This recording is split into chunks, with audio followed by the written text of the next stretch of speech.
Alright, what's up boys? Welcome back to a video. Today I'm going to be walking you through how to do the brand new Vampire Slayer. And honestly, in my opinion, it's actually really fun. It's kind of refreshing. You don't really need completely maxed out gear because the Rift completely resets you. And it's also pretty easy besides for the tier 5 in my opinion. And you know what else is pretty easy? Hitting that subscribe button. Whoa, okay. Yeah, I'm like that. Okay, anyways, so drop a sub. Help me get to 1K. There's like a 70 mil giveaway going on my Discord right now. So join that. It's like the top link in the description. And I'll be doing a bigger giveaway at 1K. So if you want to help me get to that and see that giveaway, just drop a sub and join the Discord. But without further ado, let's get in. Alright, so first and foremost, you have to progress through you have to progress through all of the areas, which you need all 6 time charms first out of the 7 that you can currently get. And that's kind of self-explanatory as you progress through all of the areas. If you do get stuck, there's plenty of help on like the wiki and stuff like that. But I'm going to shift over to the main focus of the video, which is actually the Vampire Slayer. So once you show up on this island, you'll be meted by Maddox. He's over here for me because I've already been doing this Slayer. I'll give you like a quest to kill a few vampires, but once you do that, you'll unlock Riftstalker Bloodfiend, which then you can do a tier 1, which is actually extremely easy, and you can probably do it with pretty much the starter gear. And the same goes for tier 2 and even tier 3 if you use a healing melon for tier 3 and tier 2. But overall, it's a pretty easy boss for the first few tiers. Tier 4 is where it gets a little finicky, but with this item right here called Holy Ice, it gets really easy. And then it's just a process of building muscle memory and not, skill issuing and just dying. But the spawning of the actual boss is pretty easy. It goes from 12, 15, 20, 25, and 30 respectively for each tier of the boss. So I'm gonna go ahead and spawn this tier 1 boss and show y'all what it's like. But again, I'm about to spawn this boss. This boss is really refreshing in my opinion. Nothing feels like copied from any other Slayers. It's surprising that they were able to make like a whole different aspect to each phase of the boss. See, it just did its little like bad phase. That's called Spectral. Tier 1 is really easy. You really don't have to worry about too much. Why do I have 4 hearts? Hold on. I think I accidentally... Oh wait, they're over here. Okay. Okay. Normally you have a lot more hearts. Another thing is, if you have like the custom health bar, you're gonna struggle with this boss really hard. Usually with the mod that does the custom health bar is SBA. So you'll have to disable that and re-enable the vanilla health bar, because your hearts is what's gonna show you how much damage you're taking. Because instead of doing damage or taking away time, the boss actually does hearts of health. So you'll see if I take damage here, see that just did 5 hearts to me. But this phase is called Mania, and for tier 1 it's really easy. You just have to stay in the green, and then of course you just kill the boss. Tier 2 is also very easy. Basically, all that's different, I believe, is gonna be one more phase added, and of course, it does more damage and has more HP. So as you can see, with the tier 2, it moves from 12 kills required to 15 kills required, which, again, isn't that insane of a difference. Another thing, right before I spawned this boss, I didn't really go over, like, armor or weapons or anything. For weapons, you can either use like the pickaxe or even it lower depending on how good you are at the game. Because realistically, you can do this boss with wild gear. At least the first 3, I would say you can do with wild gear. I don't really see any reason that a higher tier of armor would be required. Because the only thing that really matters is the amount of hearts you have. So if you are struggling, I would say for tier 5, higher armor definitely matters, and maybe for tier 4. But besides for that, you really don't need that crazy of armor. I mean, the mana regen is nice, and the extra intelligence is nice, but you can do without it. But it's more of a quality of life thing than a requirement. The only thing I would really say you need to upgrade is your weapon. which are the 2 karambits, which you can find on the wiki. So going into this tier 2 here, we see that it has a little bit more health, and it also has the same spectral phase, but this time you have twin claws. And this is an attack that happens a lot. As you can see, it happens quite repetitively. And this is the part where the holy ice comes in really handy. And also here in the mania, I think the mania is the same here. I believe it just does a bit more damage, which is obvious, because the higher tier you go, the more damage it does. But as I was saying, this holy ice is an amazing item because it basically nullifies almost any attack this guy does against you, and it's really helpful for the higher tier. See, if I use holy ice here, that did, it says took 3 damage, but it was iced, so it basically did nothing, maybe like half a heart instead of the full 3. It's a lot more noticeable in the higher tiers. And then now it's going into its, I don't know exactly what phase this is called, but it's it's really easy to avoid. Just don't stay in the area of it and you'll be fine. And then also you see that these little like werewolf looking guys are spawning. Those take away some of your health and you get it back when you kill them. So make sure you stay on top of those guys, because those guys can easily ruin a boss run. But then moving on to the tier 3s, it gets a bit more interesting, and this is where I would say the holy ice is basically a requirement. Well, I wouldn't say a requirement, but it's infinitely easier if you're using the holy ice. I would say at tier 4 the holy ice would become a requirement. But let's go ahead and showcase this tier 3 for you boys.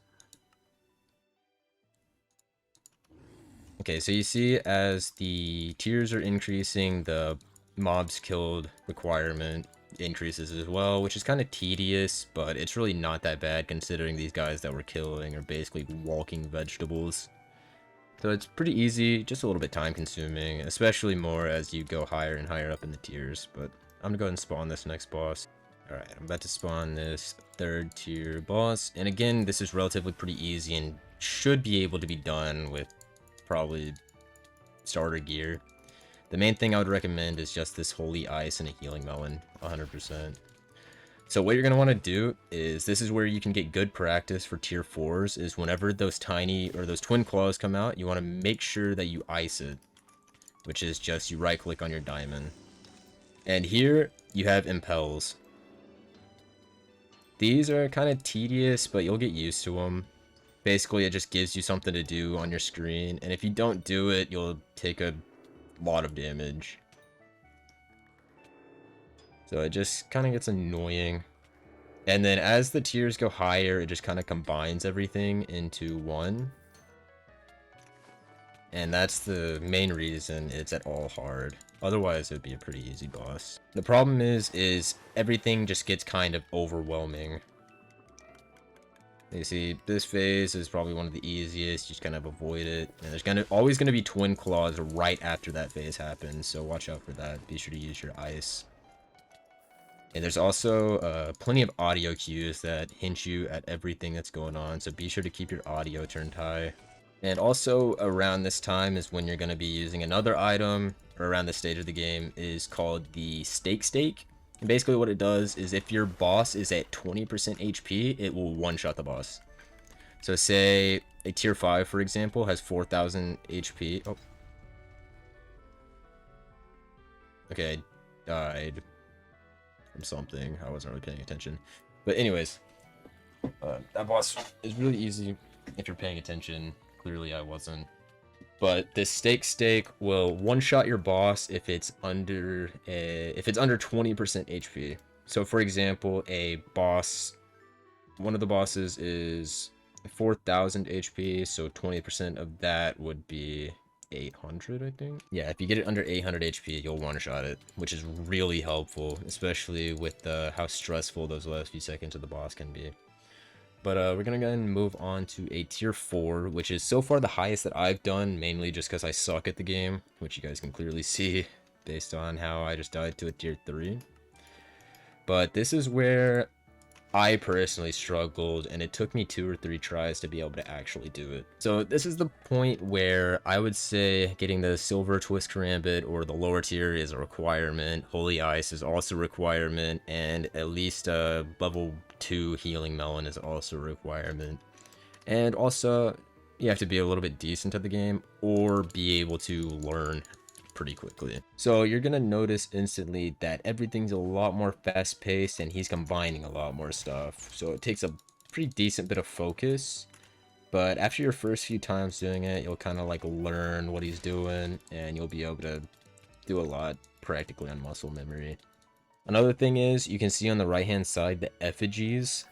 Those help a lot because they increase your damage by quite a bit. So when you're in a lobby, make sure that all of those are enabled. I was kind of dumb and I didn't make sure that they were all enabled before I spawned my boss, so this boss will be a bit more difficult.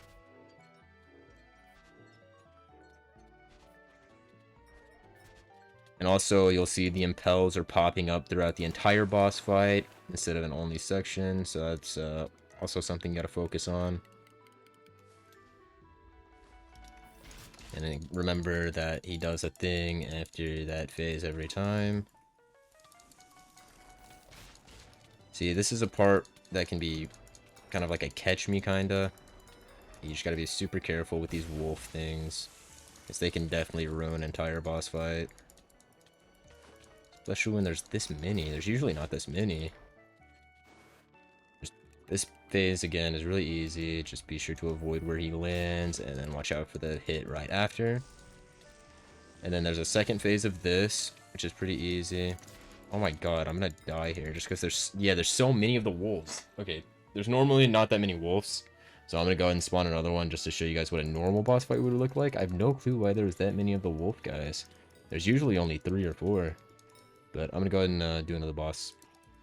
And I'll just cut to that last part so you guys don't have to watch me skill issue through another boss.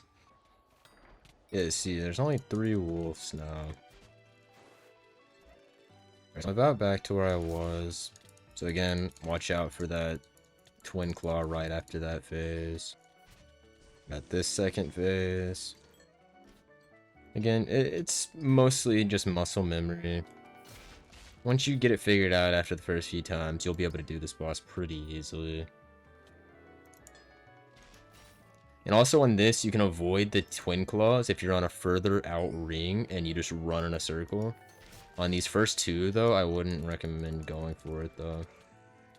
See, look, there's only 3 of the werewolf guys on this one. And also, there's this pillar here that you just, like, have to spam left and right click on. It's really easy, but it does do a lot of damage if you just let it stay where it is. So watch out for that.